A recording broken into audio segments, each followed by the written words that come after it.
You might have heard of people for whom they asked for something and beyond all expectations it came true for them. Generally this happens to people who are in faith. Now, let's say you want to build a house. If you start thinking, oh, I want to build a house. To build a house I need 50 lakhs, but I have only 50 rupees in my pocket. Not possible, not possible, not possible.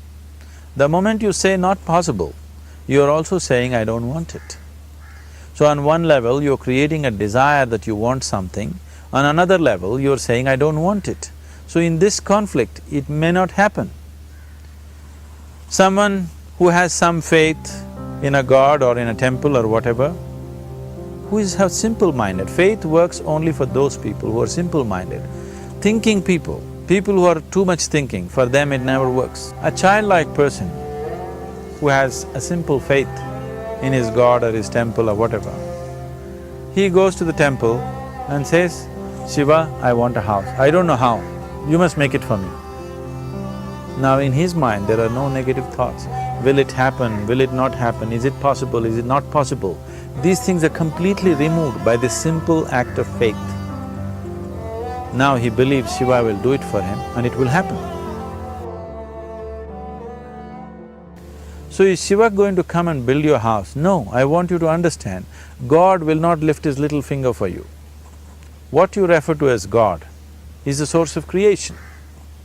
As a creator, he has done a phenomenal job, there's no question about it. Could you think of a better creation than this? Is it in anybody's imagination to think anything better than what is there right now? So as a creator, he has done his job wonderfully well.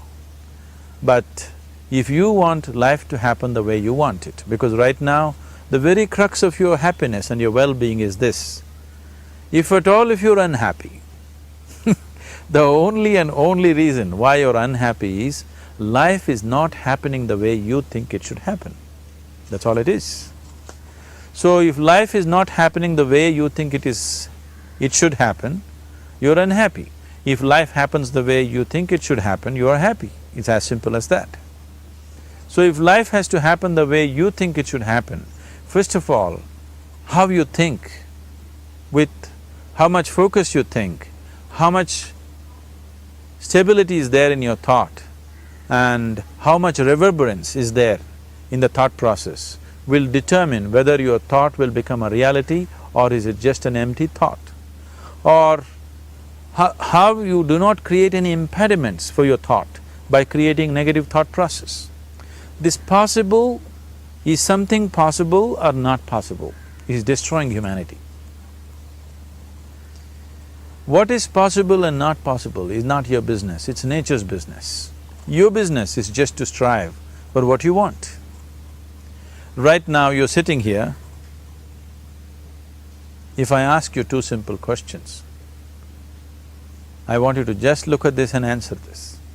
Right now from where you're sitting, can you just fly off? You say no. Right now from where you're sitting, can you get up and walk? You'll say yes. What is the basis of this? Why you say no to flying and yes to walking? Because past experience of life, many times you've gotten up and walked, never did you fly off. Or in other words, you're using the past experience of life as a basis for deciding whether something is possible or not possible.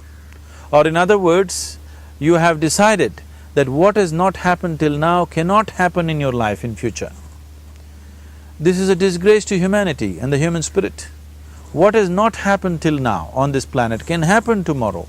Human beings are capable of making it happen tomorrow. So what is possible and what is not possible is not your business. That is nature's business. Nature will decide that. You just see what is it that you really want and strive for that. And if your thought is created in a powerful way, without any negativity, without any negative thoughts bringing down the intensity of the thought process, the first and foremost thing is you must be clear what is it that you really want. If you do not know what you want, the question of creating it doesn't arise.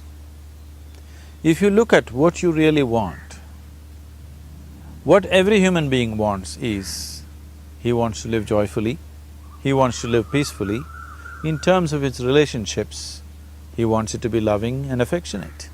Or in other words, all that any human being is seeking for is pleasantness within himself, pleasantness around him. This pleasantness, if it happens in our body, we call this health and pleasure. If it happens in our mind, we call this peace and joy. If it happens in our emotion, we call this love and compassion. If it happens in our energy, we call this blissfulness and ecstasy.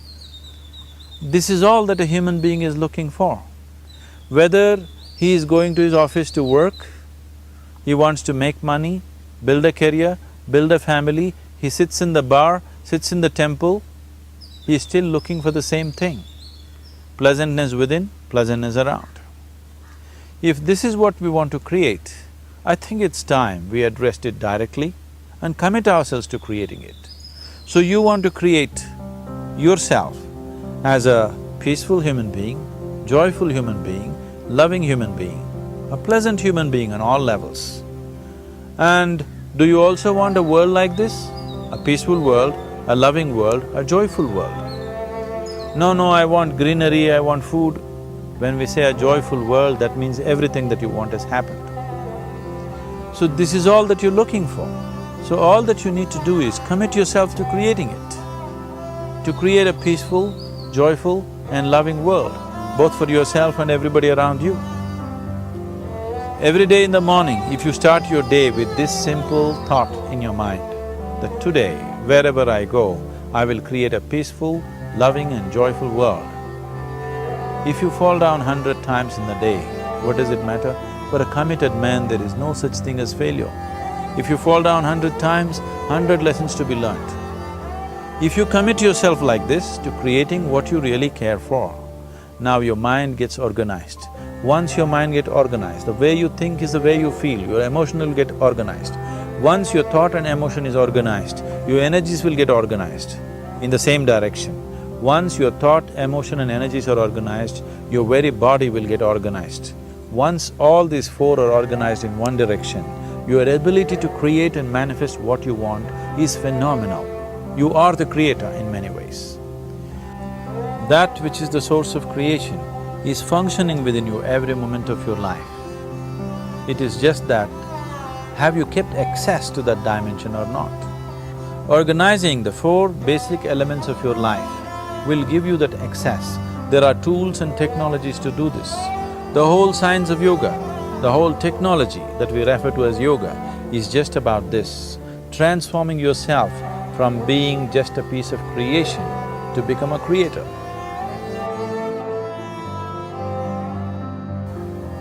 It is my wish and my blessing that every human being in this world should have this access to the source of creation within himself so that he can function here as a creator, not just as a piece of creation.